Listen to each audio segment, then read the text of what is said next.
Hello, friends. This is Spencer Love, your host of Over the Top Rope on the Win Column Sports Network. Don't forget you can head to wincolumnsports.ca for all of your previews, reviews, and breaking news from the world of wrestling, be it your major promotions or from the great province of Alberta, Canada.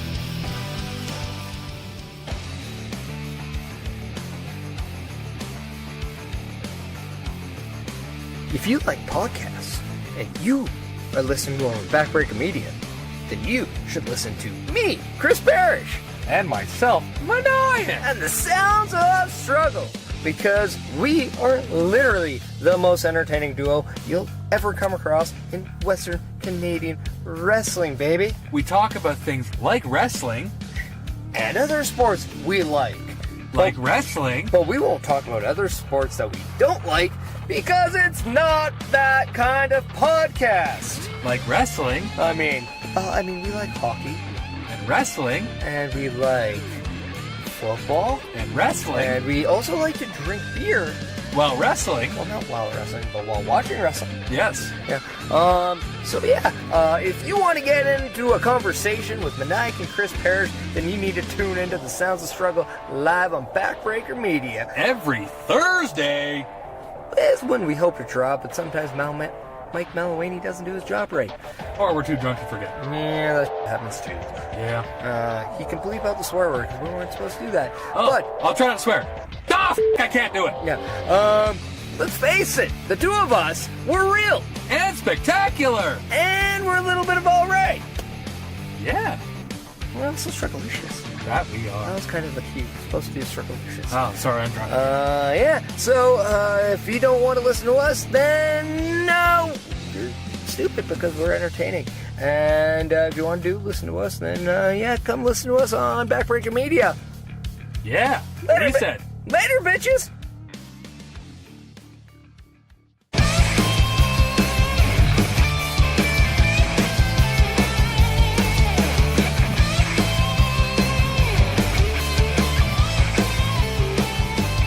Ladies and gentlemen, welcome to Quick Calls. I am your host, Andre C., and this is a solo edition of Quick Calls as I skipped wrestling tonight, and I stayed home to watch what a lot of people were saying was the biggest UFC card in history, and I think it might have lived up to it, but not due to just the card itself. From what happened post-main event, I guess I'll talk about it right off the top. First, I'm reviewing UFC 229 from Las Vegas, Nevada, where the main event is Khabib Nurmagomedov defending his lightweight championship against former lightweight champion Conor Notorious McGregor. And if you're listening to this now, you've probably read the news somewhere.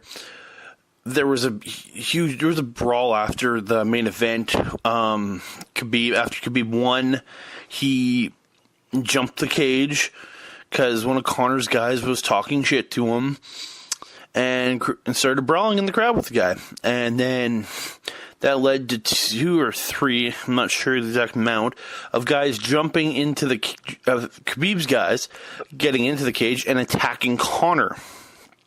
And my God, it was crazy, but I'll talk more about that when we get to the main event. But UFC 229, Las Vegas, Nevada, 12 fights, awesome show. I enjoyed this from top to bottom. I missed the first match, but overall the whole show was really good. We'll start with the first match that I did miss, and I just saw some highlights of it. The finish it was Ryan LaFlair taking on Tony Martin, and Tony Martin ended up throwing a punch fake, and LaFlair went to block it with both his hands, and out of nowhere, Tony Martin just comes up with this right leg, just kicks Ryan LaFlair right in the side of the head, or in the back part of the head. And he just drops, and Maynard gets on top, throws a few punches, and the ref calls for the bell. And Tony Martin wins by knockout at 1 minute of the third round. From what I heard, it was a fairly good fight, and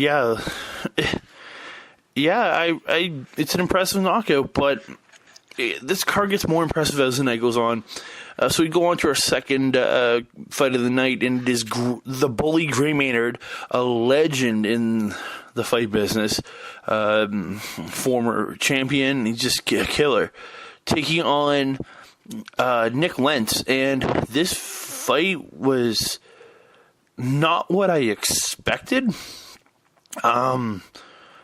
Nick Lentz was all over Gray Maynard, just beating the crap out of him. He'd get him down in the first round. He'd get him down, just beat the crap out of him. They get up, and Lentz just keep coming, just keep beating on him. Like, Maynard would get shots in here and there, but it was Lentz constantly. Like, it was on the ground.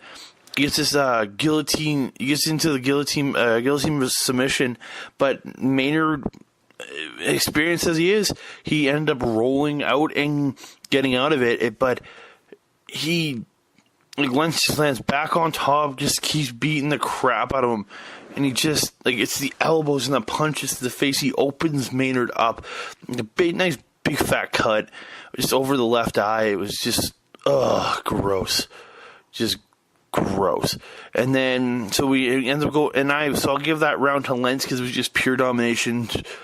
Since it is under old rules, so I'll give it a 10-9 round.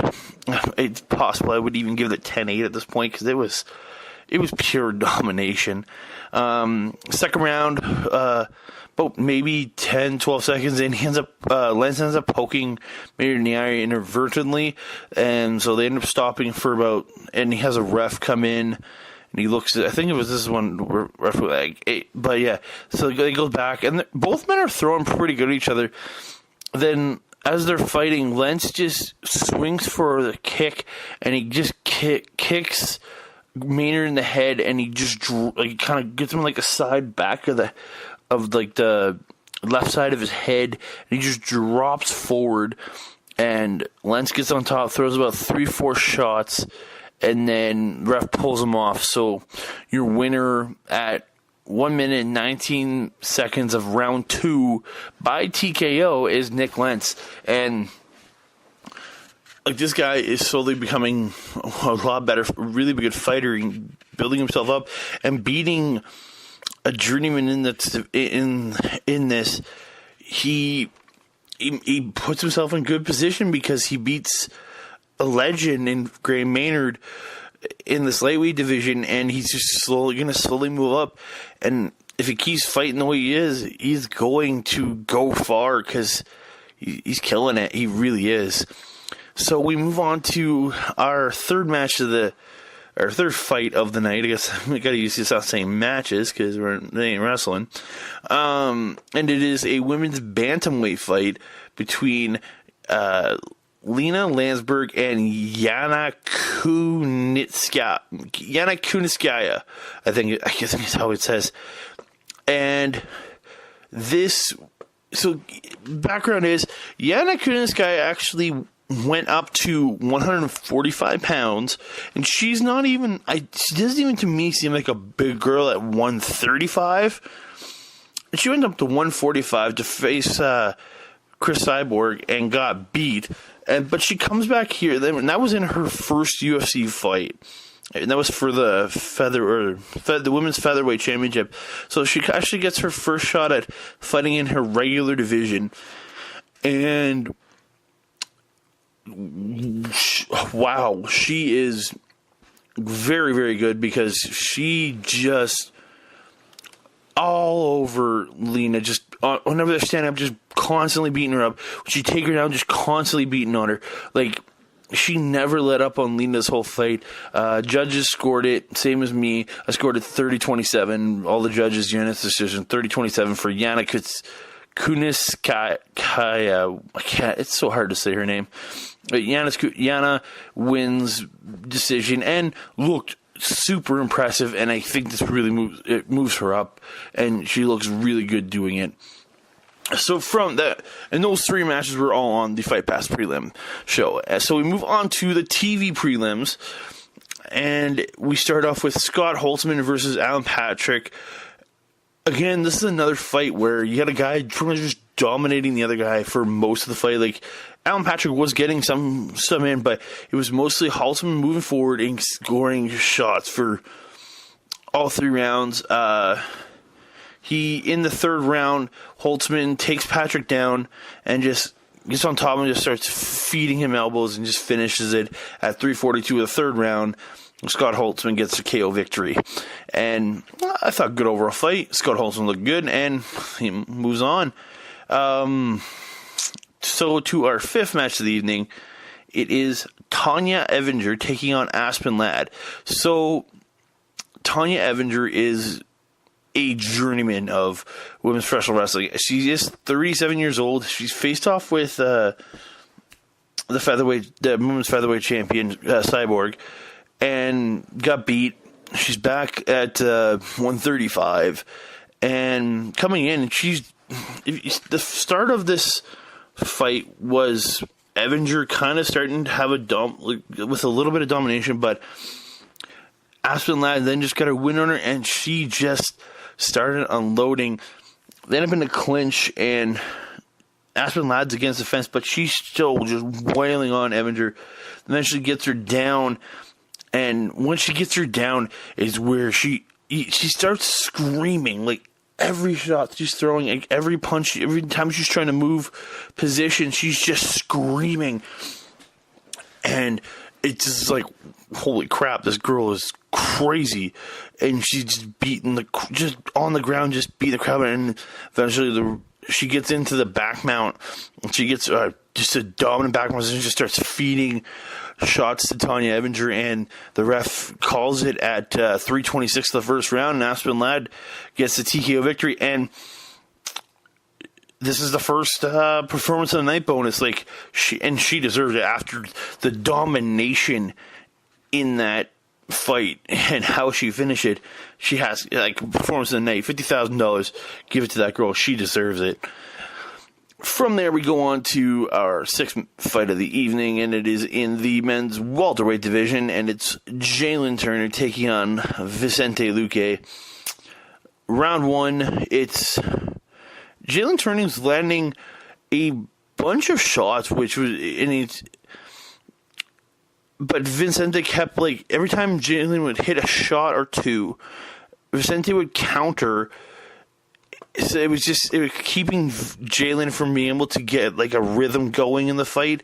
You could really notice that Turner wasn't getting his it just wasn't seeming to be feeling it, I guess. And it was very good to Vicente Luque. He kept getting in the pocket and getting these shots off, and then Jalen Turner goes for the spinning elbow shot, but as Luque kind of moves his head out of the way and then comes from underneath and hits this right hand to the face, and then he drops Turner to the ground, and Luque just gets on top, just starts smashing with hammer fists, and it was over. So Vicente Luque wins by knockout at 3 minutes 52 seconds of the very first round.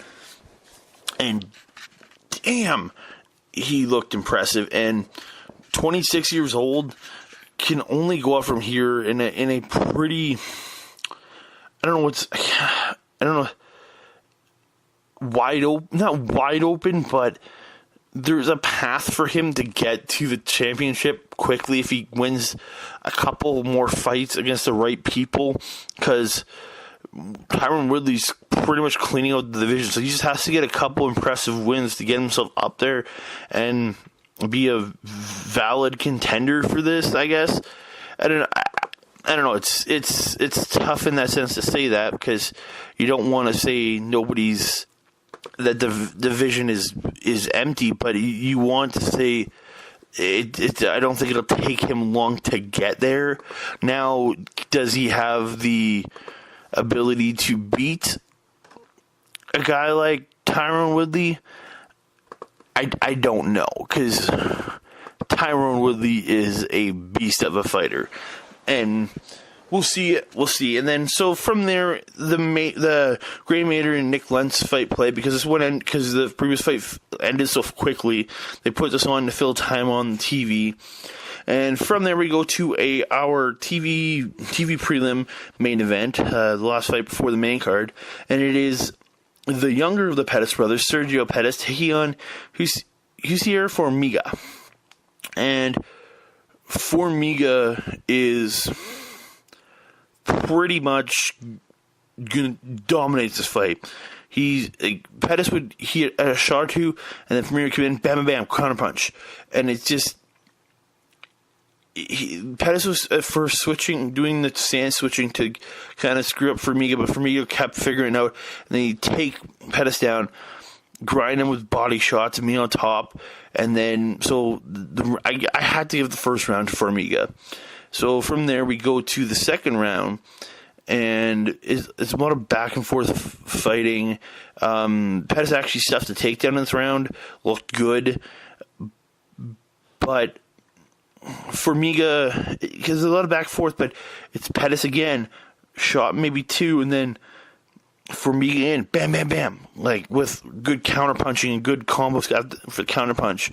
Formiga gets another takedown, gets a takedown on Pettis again in the second round, gets into the half guard. He's just a lot of grinding, short shots, like some short elbows, nothing like devastatingly hitting. Pettis, to his credit, was able to get out of off the ground with the last few seconds before the end of the round, which was good on him for being able to get up, not finishing on the ground. It looks better to the judges, but again, I have to give that round.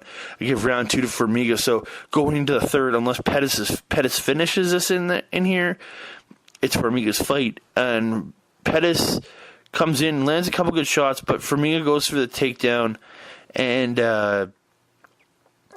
then Pettis tries an escape attempt from the takedown, and Formiga gets to the back, and what ends up, they get over to the cage, and Formiga's on Pettis' back, and literally Pettis is standing up with Formiga on his back, and Formiga's against the cage, and he's got this tight, he's got the one leg around the body and the other leg holding it in place, like a figure four around the midsection, and it's just literally almost, it's like 4 minutes of this fight is literally that, until like the last probably 30 seconds, and Pettis walks out to the middle of the cage, but still, it was still with Formiga on his back, and Formiga just, keeps trying to go for the rear naked choke, but just feeding shots constantly to Pettis, and again, Formiga wins the round.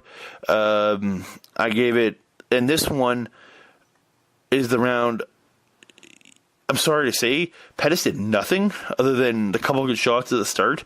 I went 10-8 round on this, and so Jussier Formiga wins by unanimous decision.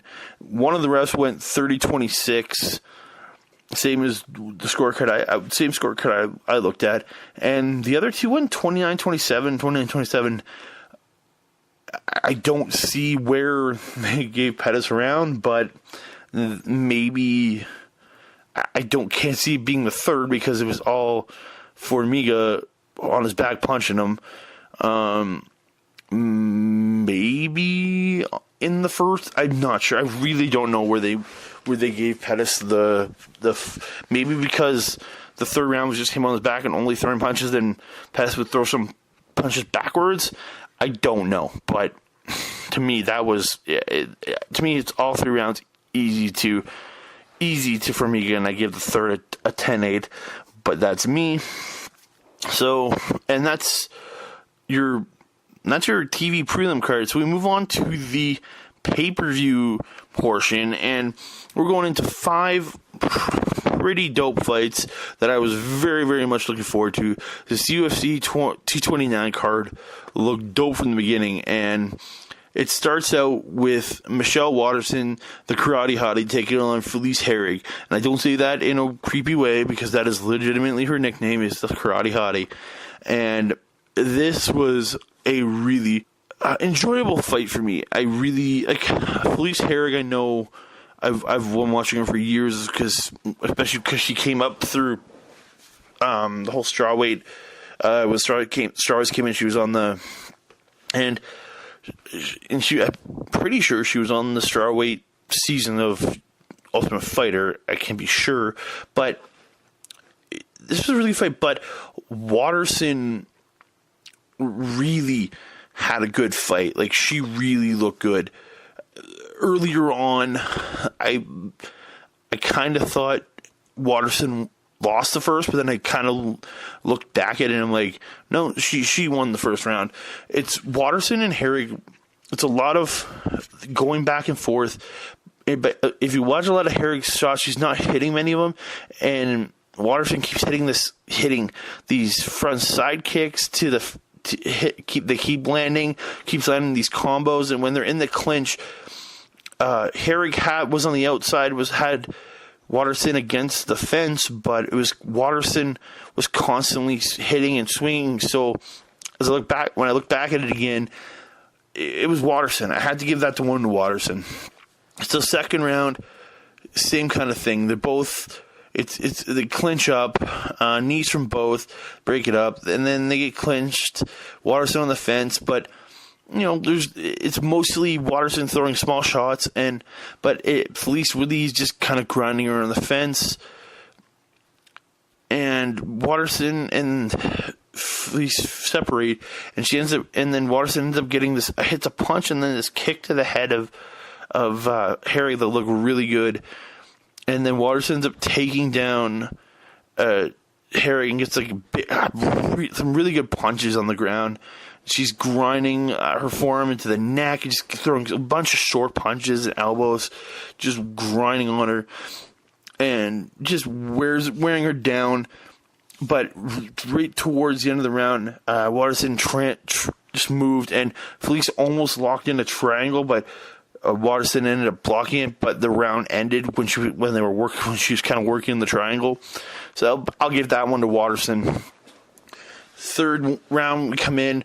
Waterson gets a takedown on Herrig, but Herrig goes for the takedown, but Herrig reverses, puts her and lands on top.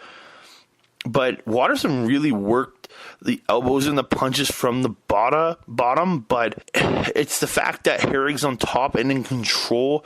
She didn't do a lot because Waterson's guard was amazing, and she kept pushing her feet into the hips of Herrig to keep her from making any progress coming forward and getting into a better position. Waterson actually goes for an omoplata, but Herrig blocked it pretty good. And then as they're back doing it again, Herrig's doing pretty much nothing. She's just kind of laying there, so the ref ends up standing him up. Herrig gets the clinch, and Waterson's getting on the fence. So they're both punching each other in the clinch, and then they break up, and Waterson lands a front kick to the face of Herrig, but she clinches her back up. And it's just more Herrig on the fence, forcing her in the clinch, and she's hitting the punches. So, being for the amount of time they were on the ground, I'll give Herrig the third round for that. But my call for the fight was Waterson wins 29-28, and the refs went with. Picked the same winner as I did. She wins by unanimous decision. So Waterson wins by unanimous decision 30-26, 29-28, and 30-27. With that second round, I can truly believe that might have been a 10-9 round. I went 10-8 or a 10-8 round. I went 10-9, but I could believe that was a 10-8 round. But yeah, I can see what that judge went for, and I can see the 30-27s, and I can see my score. It doesn't. None of it seemed crazy to me, but the right person won this fight because she was really dominant in those first two rounds. So we're going on to the second match on the pay-per-view portion of the show and the ninth match overall, and it is a heavyweight matchup. It is Derek Lewis taking on Alexander Volkov. And okay, so Derek Lewis recently had a really, really, really bad fight against Francis Ngannou, where the both men just kind of were having weak swings for 3 straight rounds, and it was probably the most boring fight I've ever seen in my life. And Derek Lewis got the win because he threw about 4 to 5 more punches than Ngannou did. And this was definitely not. He definitely stepped his game up in the fight. He's ranked as a number 2 overall number 2 contender heavyweight. But Volkov was the dominant fighter in, I'd say, all 3 rounds of this fight, because you got Volkov multiple times would phase Derek Lewis, and he would send him wobbling, but Lewis every time came back. He'd be getting 6, 8, 10 punches being hit on him in one shot, but somehow he'd recover. Somehow he came back. And that is literally what happened for 3 straight rounds. Don't get me wrong, Derek Lewis had some... He's being dominated. He would come back, and then he'd hit a flurry, but there was more flurries and more chances from Alexander Volkov, in my opinion. And that happened for 3 rounds. And them going back and forth. And then the 3rd round, at about 25 seconds left, or maybe about 20 seconds left, out of nowhere, Derek Lewis hits this left jab, then a right cross, and it drops Alexander Volkov to the mat. And he took every advantage here because he jumped on top of him, just started throwing fists right into his face, and then the ref just pulled him off. Derek Lewis, man, who's being beat up for a good portion of this fight, wins with 11 seconds to go in the 3rd round by knockout. And he gets the second performance of the night's victory because he went through hell in that fight and he still pulled out a beautiful knockout, and they rewarded himself and gave him the second performance of the night. And I enjoyed the heck out of that finish. And Alexander Volkov, even in this loss, still looked like a beast of a fighter in there because he looked so good for 2 3/4 rounds, almost to the end of this 3rd round. If that wasn't for that combination there, he would have won that fight easy. Easy. Lewis, he's a beast. He is the black beast, Derek Lewis. But the funniest part about this is so after the fight, they're getting ready to do the announcement at the end where they say you're winner by blah blah blah. He takes his fight shorts off and he's down to his underwear. It's hilarious, and you can hear them call all the announcers going, "What the hell? Why is he taking his pants off?" And everybody's just weird that he's taking his shorts off. So Joe Rogan gets in there, and Joe Rogan does the post fight interview, and Rogan literally says to him, "Derek, why do you take your pants off?" And Derek Lewis goes, "Because my balls was hot." Literally, because my balls was hot. I loved it. And literally, I was watching the post show on TSN, and it was the FS1 feed on TSN, and it's I can't remember there's a lady on the panel, Tyron Woodley and Michael Bisping, and then Derek Lewis sitting with him, and Michael Bisping goes, "You don't need to take your parts of your body are all good right now. You don't need to take any more clothes off, right?" And I'll just have a laugh. But I'm really impressed with Derek Lewis. And he even says, Joe Rogan in the post-fight interview, he goes, "So you're ready? You're number 2 guy. There's a chance you can make a title shot." And Derek Lewis goes, "No. I need to get back and get my cardio under control before I ever even think about taking a title shot." Which, to me, a guy can look at himself and go, "Hey, my cardio sucks. I need to do better." He needs better cardio. Simple as that. He needs better cardio. So from there, we go to our 10th fight of the evening, and it is Ovince St. Preux versus Dominic Reyes. So this is a very, I'll say one-sided fight in the fact that Ovince St. Preux was ranked number 7 in their division going into this fight. Like he's ranked number 7 in the light heavyweight division. Dominic Reyes, he's rated number 12. So like this is a fight where Ovince St. Preux, he can come in, look good, fight a guy who's below him, but can look good and maybe move up a rank and slowly move himself towards a light heavyweight championship match. But this is also an opportunity for a guy like Reyes coming into this fight, and he took full advantage of coming in against a guy ranked 5 positions higher than him, 5 positions higher than him. And he gets Reyes with a lot of the shots. In the first round, it's Reyes just hitting a lot of the shots. He gets clinched by OSP, but then just smashes elbows and does so good damage in the clinch that he looks so dominant. And when OSP goes for a takedown, he kind of pulls him to the ground, but then Reyes just pops right back up. He will not stay down. So I got to give Reyes he wins the round 10-9. Ovince St. Preux did enough in the round that I can't call it a 10-8, but Reyes was a dominant factor in this round. Round 2, more of the same from Reyes, and when he's in the clinch, he's just smacking elbows, just punching. OSP does get this, just pulls out this big high kick to the head. Reyes just takes the shot and then just keeps on coming. And like OSP, as much as Reyes was dominating, OSP was still throwing shots there. But OSP would show a shot here, throw a shot there, but then Reyes would come in, just bam, bam, bam, bam, and he'd clinch him up, grind him, hit him with elbows, and then OSP ended up going for a takedown, and Reyes ended up just smacking his forehead with an elbow and just opens him up, and he starts bleeding pretty good. The last minute of this fight was really fun because both men were just teeing off on each other. But I still give the second round to Reyes, 10-9 for sure on this round. Third one.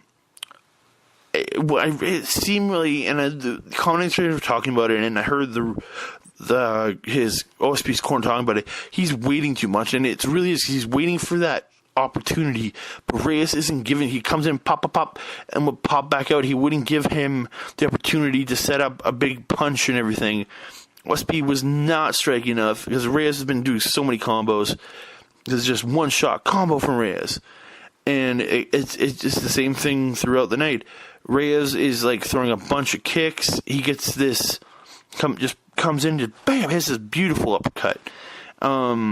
Reyes goes for a kick, and OSP catches it, and he goes and gets the takedown, but Reyes just kind of rotates and gets right back up, but they get and he gets clinched on the cage. Reyes actually spun the clinch around and just popped off from him because he doesn't want to be on the cage getting beat up, and OSP goes for just a big wild overhand right, and Reyes just gets in there and just smacks him with an elbow and opens another cut on the other side of his head. And then it's like the rest of the round is OSP throwing, but Reyes is just dodging and ducking and hitting, and he's hitting. Then he goes for another shot, and Reyes just ducks it and just bang, hits him. This is I think a second or two to go in the fight, and just smashes him with this punch, and down goes Reyes. But then down goes OSP, and Reyes walks away, thinking calling a walk-off knockout, and the horn sounds, but nobody knows what's going on. But the official decision was because OSP got up right after the horn sounded. I don't think he got knocked out. He looked like he did, but he might have just popped right back up, just pure instinct. Maybe he got knocked out and got back up, because he did look like he just dropped, and was staring up at the sky for about a second or two. And the ref came over and said, "You got to get up, or it's a knock, or I'm calling it on you." And he got up. So I'm not sure if he got knocked out, but it looked like he did. So there was no knockout. So I give that round to Reyes again, 10-9, and my call 30-27 for Reyes, and all three judges agreed with the way I looked at it. Unanimous decision for Dominic Reyes, 30-27 from all three judges, and it's super impressive for Reyes, who gets a nice jump up in the light heavyweight division, which is great for him. So now we're going to move on to our semi-main event of the evening, and it is in the lightweight division. It is former UFC interim lightweight champion Tony Ferguson taking on former UFC lightweight champion Anthony Pettis. So this was, before I even say it, this is my fight of the night, easy, and UFC agreed with that and gave them the fight of the night bonus. Like, Pettis, Pettis hits this beautiful kick to Ferguson's repaired knee, and it looks like he hurt him, but then he looks like he's limping, then all of a sudden Ferguson just comes back and he's moving perfectly, and they're just going. Pettis lands this beauty shot and he staggers Ferguson for a second, and then you just see Ferguson stand up and just smile, and Pettis smiles, and it's that perfect moment where they both know this is going to be fun, and they just going at each other, just swinging away. Everybody thought Ferguson, he's just this wild man of a fighter. He's so weird, but his style is so good because he keeps switching positions. He keeps coming in weird fashion. The way his head movement goes, it's hard to figure the guy out, and Pettis just can't figure it out, but it's just back and forth. Ferguson is landing a bunch of kicks and punches Pettis, but Pettis is in this competitively, just firing back, and right at the end, Ferguson goes, if everybody knows what the Pettis' Showtime kick is, when he jumped up, pushed off the cage and came across and kicked the guy in the face. Ferguson goes the same thing, goes up for it, but ended up coming out with a Superman punch, like a cage Superman punch. It was great. And then hits a flurry, but the horn hits, and the horn goes, and the round is over. So I give the round to Ferguson, but Pettis has really put a fight up in this one. But yeah, Ferguson 10-9 in this round. Second round, they get out there, just start brawling, and Pettis gets the leg kick, and it drops Tony Ferguson. Pettis just rushes him and just lands on top and just bam, bam, bam, bam, hits all these great shots. And everybody thought that Ferguson got cut in the mouth or something, but actually what happened when he came in, something caught Pettis and he actually got cut open on the head, so it was bleeding pretty good. So they end up coming back up, and then the ref stops the fight and says, I want a doctor to check him out. And I'm just to me, it was yes, he was bleeding, but it wasn't like it was in his eye or something. It was up on his forehead. And it wasn't, I don't know. They say they stopped it because the blood was getting in Ferguson's eyes, but Ferguson literally, he talks about it in the post-fight press conference, didn't care. He was just wiping out and he kept going. And it was just the dumbest stop. Pettis, they get back in there to fight together. Pettis goes for this big wheel kick, this spinning wheel kick, and miss, and lands on his back, but gets back up and they fight. Reyes goes for another Superman cage, like a cage Superman punch off the cage, and bam, hits a bunch of shots on Pettis afterwards. Tony's really just the dominant striker in here, just constantly putting pressure on Anthony Pettis and just beating on him. And they're both throwing like mad, but Tony's just connecting more and hitting more shots. And So at the end of the round, Ferguson's just hitting punches on Pettis, and Pettis just goes for the wheel kick again, but he ends up landing on his back, and Ferguson goes to get on top of him and start beat, and he hits a shot or two, but then the horn sounds to end it. But they go to the corner after the second round, and Pettis says his hand's broken, and his corner's like, yeah, we're going to stop this, and Pettis is like, that's fine, because, and they end up verbal submission is technically what it is. The corner stopped it because of the broken hand, and this fight's over. But literally 2 amazing rounds of fighting. Like, these two, I would love to see them do it again, just for the sheer fact of watching them just beat the crap out of each other like they did, and Ferguson just looking like a beast. And Ferguson gets the win by corner, stoppage, verbal submission, whatever you want to call it, after 2 rounds due to a broken fist. I don't know where Pettis broke his hand in this, but it was his right hand that was broken, because when he's clapping, you can see him using his left hand to clap, but his just right hand's he's not even touching his right hand. And dude, after the fight, Ferguson calls out Conor and Khabib, says he doesn't care who wins, he just wants to fight for the title. He says his title because he's still the champ. And then they go over to Pettis. Pettis is humble. He says he's humbled by the fight. He had a great time fighting this one. He said he'd do it again, and once he's healed, he'll be back. He'll be ready to go again. So, easy fight of the night for me. Like, I was a fan of Tony Ferguson before. I am a Tony Ferguson, like, die hard from here on out. Like, this dude is so damn good in these cages, and so good. And if you haven't seen Tony Ferguson fight, watch this fight. Watch a lot of his other stuff, because the dude is phenomenal. So from here, we go on to our main event of the evening, and it is a lightweight match for the lightweight championship of the world. The champion, Khabib Nurmagomedov, taking on the man who was never actually lost his lightweight title, Conor McGregor. Now, this fight, it was So Nurmagomedov, they're fighting. It's the first round starts.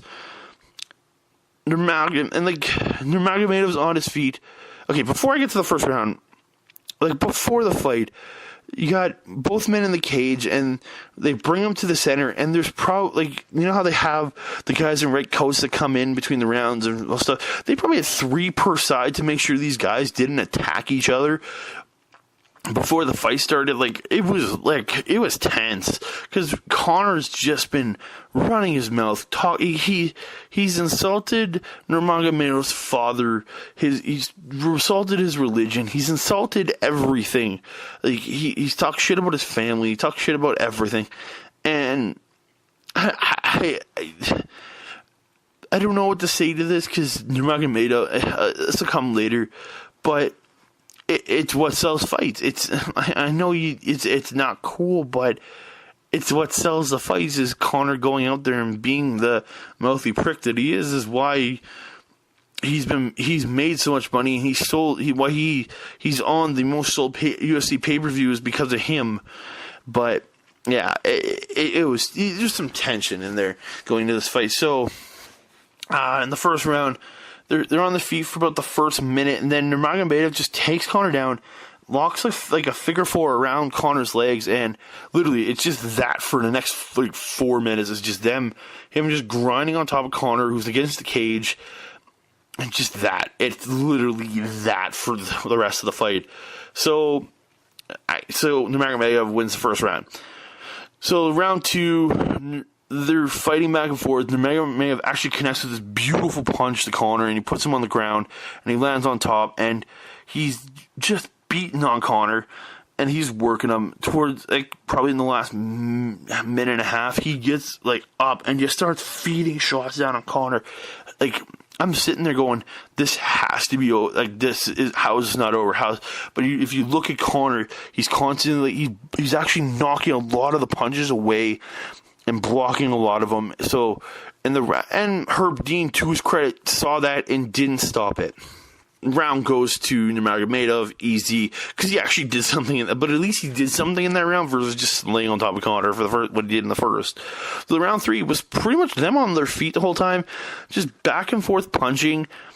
This one was hard to call because both men were pretty productive in their punching, but I don't know. I want to give it to Conor because I love Conor, but Nurmagomedov looked very impressive in this. But it really doesn't matter who I gave that round to, because we go into round 4 and it's Khabib taking Conor down again and beating him up on the ground, and then Conor actually ends up giving Khabib his back, like the same thing he did with Nate Diaz. Like, he has a problem when he's on the ground of giving his back to people, because like in round 2 and round 1, round 2, sorry, not round 1 because he was just on top, but round 2 he almost gave him his back, I think twice while he was on the ground. Like, he can talk all the shit he wants. Conor's ground game sucks. Like, really sucks. A person with good ground game could have made it competitive on the ground against Khabib, but like, Khabib was just making Conor look like his bitch on the ground. Like, I'm sorry to swear, but he really was. And so he gets Conor's back in the 4th and gets the rear naked choke for the victory at 3 minutes 3 seconds of round number 4. So at the end of the 3rd round, when they went back to the corners, because there was at one point in the 3rd round, he got Conor down for the last, like, probably minute or so, and Conor kept grabbing, and even when they were standing, Conor kept grabbing at Khabib's gloves, which you're not allowed to hook a guy's gloves, which is an infraction, but Herb Dean never called any of it.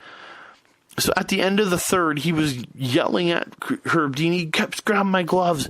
He's yelling because he's pissed about it. So, and Conor's been Conor throughout the fight is talking shit, and Conor's corner's talking shit the entire time. So by the end of when he chokes him, not even choke, because he got it on the chin, but you knew he wasn't letting go, and Conor tapped. Khabib gets up, and it's literally taking everything of Herb Dean to push Khabib away, because he keeps coming at Conor, yelling stuff and just screaming at him, because, he's pissed at Conor. Conor can be an annoying-ass prick, and he got under Khabib's skin, and must have.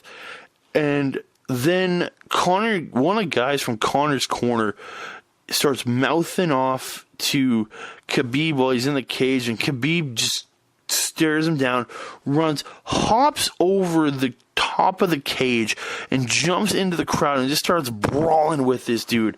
And it's just a melee, and nobody knows what the hell's going on. Everything's crazy. So while that's going on, they show a wide shot of the cage, so not to focus on the brawl. And all you see is this other dude and this other guy hop over the cage, and they just start wailing on Conor. And it's just like, what the hell did Conor do? Conor literally, when this happened, yes, I know his corner guy was being mouthy prick, but Conor literally just got choked, like almost got choked out. And he's literally just, he's looking over, seeing what's going on, but he's not like he's trying to run and intervene. He's just kind of standing there, still grabbing his composure. And these two guys, one jumps over, and one dude starts wailing on Conor. The dude and two other dudes end up getting arrested for trying to attack Conor. And, like, that wasn't cool at all. I don't care what the he said. You don't jump the cage. Like, Khabib is a dumbass. The fact that he literally just beat his biggest rival ever on probably what will a lot of people are projecting to be the most purchased UFC pay-per-view of all time. And Khabib hops the cage after he wins. He won. He shut Conor up. He made him. He showed him that he told him that Conor was all talk. And the dumbass jumped the cage and attacked the guy. And then his boys attacked Conor. They end up getting Khabib, like, Cormier's there and Luke Rockholder there, who are Khabib's teammates at American Kickboxing at American Kickbox Academy, I think it is, or is it ATC? I can't remember. But so they get Khabib back in the cage, and like they're just trying to calm him down, and then you can see Dana White talking to Conor, and then just tells Conor to leave, and Conor just fine with it, and he just leaves the cage, and he's got security all around him. They roll him out of there, him and his team, and then so Dana goes up, starts talking to Khabib, and Khabib's like, "Where's my belt? Where's my belt? Why don't you put my belt on me?" And Dana's like, "No, I'm not doing that. He literally says, if I do that, this place might riot and throw shit in the ring," and he doesn't want that because he doesn't want like this dirty crap. And like this place could have gone way out of control, but the security did a really good job to not let this brawl go crazy. Because you look back at old fights, Tyson Holyfield, like that was nuts. Like brawling went into the crowd, then into the casino. You don't need that shit. Like you don't. And as they were and then Khabib ends up just saying screw it and ends up leaving the cage because Dana's just flat out saying, "No, I'm not putting a belt on you in here." And he's like, Khabib's pissed, but he ends up leaving, and Khabib ends up, and then so I have to say this, like as Khabib was leaving, yes, a couple people whipped some stuff as he was heading into the tunnel. Some people whipped some stuff at him, but as all this, like as I watched the post show and then the post fight press conference, and they showed like video of the crowds leaving in the post show, and at least for the areas they showed, there wasn't people getting all rowdy and crazy and wanting to brawl. It was just people leaving pretty orderly. So you got to give it up to the fans, especially like all the Russian and Irish fans that are there, because both men command a pretty good audience. Like it's pretty big of both their fans. That's not like, yes, I know there's probably going to be brawls out there, but it was pretty good not to see it happening on live TV, which is good to see. And so we end up going to the post-fight press conference, and it only ended up like three people. It was Dominic Reyes came out. He talked about his win and moving up and all that stuff. And then Dana came out. He talked about, Tony Ferguson came out, and he talked about how he wants to be the next guy. He wants to be number one and all this stuff. And he doesn't care about what happened in the main event. He doesn't give a shit. He just wants to be the next champion, and that's all that matters to him. And yeah, and I agree, dude. Ferguson should be, at least still should be interim champion right now. And he should be, I don't care what happens from this. And I'll get into this in a second. He should be the next guy in a title fight in the lightweight division. Simple as that. So Dana comes out and they're talking about all the crap that went down. And he says, Conor got, like, they were going to hold, both, the Nevada Commission was going to hold both men's fight purse, their money, but they ended up reviewing some video and saw that Conor didn't do anything and Conor wasn't involved in it. So they ended up paying Conor's money, but they said they're going to hold Khabib's money. Like, they're not going to pay him his money until things are looked at. They don't want to pay a guy his money because they got to fine him and stuff like that. So the press conference were asking, are you going to strip Khabib of his title? And Dana played the guy he should have and said, not at this moment. We haven't made a decision. They said they're letting the Nevada Commission, the Athletic Commission, Nevada, be the lead on the investigation, and they'll make a decision what the future is going to be once the Nevada Athletic Commission has made their ruling. Because if they only give Khabib a 6-month suspension, you can just, at that point, there's no point in stripping the guy, because I'd say wait the 6 months, make the fight from maybe 7 months from now, you make the fight for Tony versus Khabib. Done. But if you end up stripping the title from it, or if they end up suspending him for a year or more, at that point you have to take the title off of Khabib, and at that point, to me, the best fight to make is Conor versus Ferguson. Like, honestly, it's probably your best option at that point. But I don't know. Well, to me, Khabib shouldn't have pulled that shit. He was a dumbass for that shit. And supposedly McGregor didn't want to press charges against the guys that got in there and attacked him. He said he wasn't pressing charges. He didn't care. He was more just down because he lost his fight. He didn't give a crap about those guys. They got a couple good shots, and I'm glad. He said he's glad for them. Data said, because they're part of Khabib's team, he said none of those guys will ever fight in the UFC because he doesn't want that kind of stuff condoned. And we'll see what happens with Khabib. Like, after the fight happened, I'm like, strip his title, piece of crap, strip his title. But I look back at it now, it's like, dude was coming off of one of the biggest fights of his career. Adrenaline flowing through him. He's pissed off because Conor's being a dick. And Conor's corner guy got up mouthy, and so he jumped it. He jumped the cage and got in his face. But it happens. Like, that kind of stuff happens. And Nevada's gonna have to do something. But I'm hoping for about 3 to 6 months, somewhere where Khabib keeps his belt and Khabib can fight after the suspension's over, is what I'm hoping for. But we don't know. And the thing is, the governor of Nevada was at the show, and according to Dana, when he's talking in the post-press conference, the governor of Nevada is the number one guy on the athletic commission.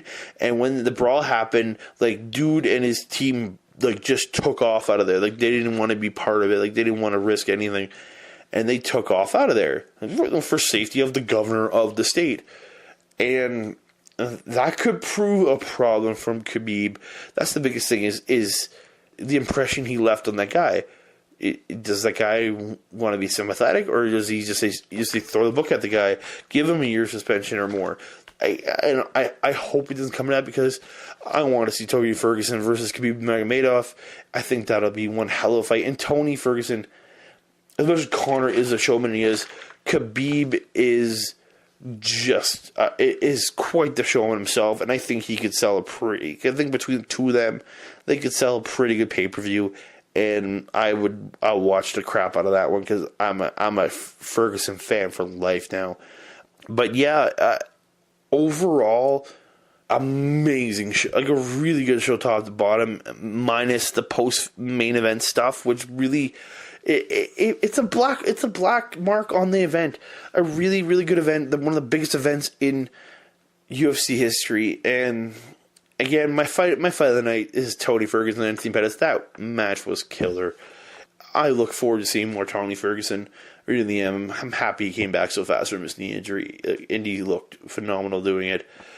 But there's a couple more things I just need to point out. Khabib did come out for the post-fight press conference, and guy asked him a question, but he just kind of ignores the question.